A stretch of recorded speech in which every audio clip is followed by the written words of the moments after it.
أبلغني السيد نائب الرئيس والقائد العام للقوات المسلحة أن المصانع الحربية أنتجت الذخيرة الثقيلة. شعرت بارتياح عميق في نفسي، لأنني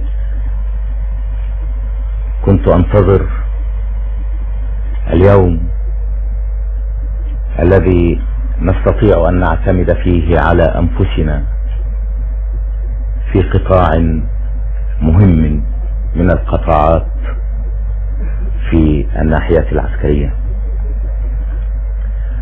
وأنا أذكر سنة 1948 حينما كنا نحارب في فلسطين، وكانت ذخيرتنا محدودة، ليست الذخيرة الثقيلة ولكن ذخيرة الهاون. وكانت إسرائيل تجد ما تريد من هذه الأسلحة وهذه الذخائر التي حرمت علينا، وكنا نتلقى قنابل إسرائيل ونوفر في نفس الوقت قنابلنا لأنها لم تكن بالقدر الكافي لنرد عليهم. هذه الأيام التي تعتبر من الأيام الفاصلة وأهم نقطة تحول في تاريخ الأمة العربية. كنا تحت سيطرة احتكار السلاح، وكنا تحت رحمة الدول الاستعمارية التي كانت تعتبر نفسها المورد الرئيسي بل المورد الطبيعي لنا بالسلاح والذخيرة.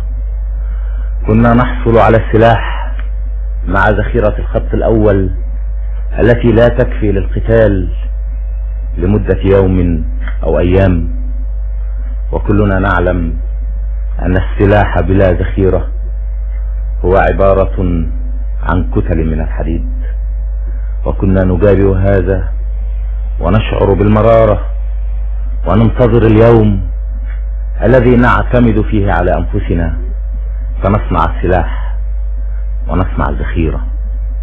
ولم يكن هذا في الإمكان إلا إذا حررنا بلادنا وتخلصنا تخلصا كليا من النفوذ الأجنبي والنفوذ الاستعماري. كان الاستعمار العالمي يتآمر علينا ليجعل منا دولا مستضعفة تخضع بل تطلب منه الحماية ليحميها ضد الخطر وضد العدوان، خطر إسرائيل وعدوان إسرائيل. وكيف نطلب الحماية ضد خطر إسرائيل من هؤلاء الذين خلقوا إسرائيل وأقاموها بين أرضنا لتكون علينا التهديد المستمر والخطر المستديم. وحينما استطعنا أن نتحرر بفضل كفاح هذا الشعب استطعنا أن نفتح الآفاق في جميع الميادين. وإننا نرى اليوم هذه المصانع الحربية تقضي على احتكار السلاح وتقضي على السيطرة باستخدام التموين بالسلاح، بل إننا نرى أيضا هذه المصانع الحربية التي تعمل للدفاع عن الوطن تعمل أيضا من أجل السلام ومن أجل خير الإنسانية ومن أجل خير البشرية. فهي تعمل للدفاع وفي نفس الوقت تعمل للتنمية وتعمل للإنتاج. هذا المصنع الذي ينتج الذخائر الثقيلة ينتج في نفس الوقت الأدوات والماكينات التي تستخدم في الحياة المدنية وفي رفع مستوى المعيشة بين أرجاء هذه البلاد. هذا هو السبيل الذي يحقق لنا الأهداف ويحقق لنا النصر.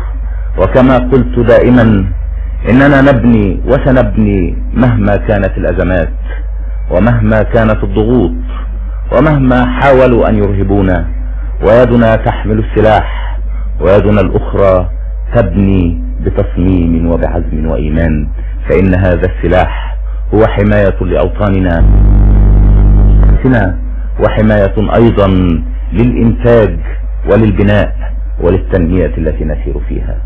إننا اليوم ونحن نسير في هذا الطريق، بل ونحن لازلنا في أول الطريق، نتجه إلى المستقبل بأمل كبير وإيمان في الله وإيمان في الشعب العربي في كل بلد عربي، حتى نستطيع أن نحصل على الكفاية الذاتية، وحتى نستطيع أن نعتمد على أنفسنا، وحتى لا نكون تحت رحمة المحتكرين للسلاح ولغير السلاح.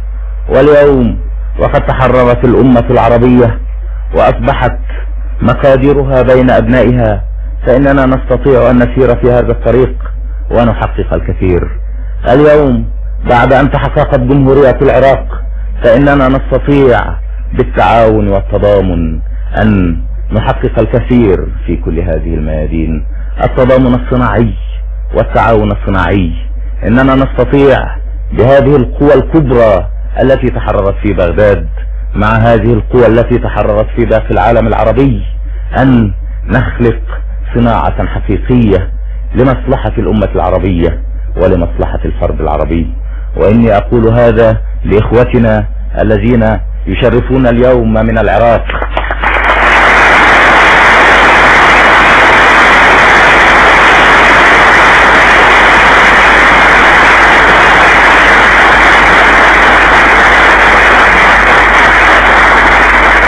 وأقول لهم إننا نعتز بهذه الثورة لأنها حققت النصر الكبير الذي كان يأمل فيه العرب في كل مكان، وإننا نأمل في هذه الثورة، كلنا أمل، لأنها ستحقق بعون الله للأمة العربية كلها الحرية الحقيقية، وستحقق أيضا الدفعة للأمام بالتعاون مع الجميع نحو بناء أمة عربية متماسكة متعاونة في جميع الميادين من أجل الخير العربي جميعا.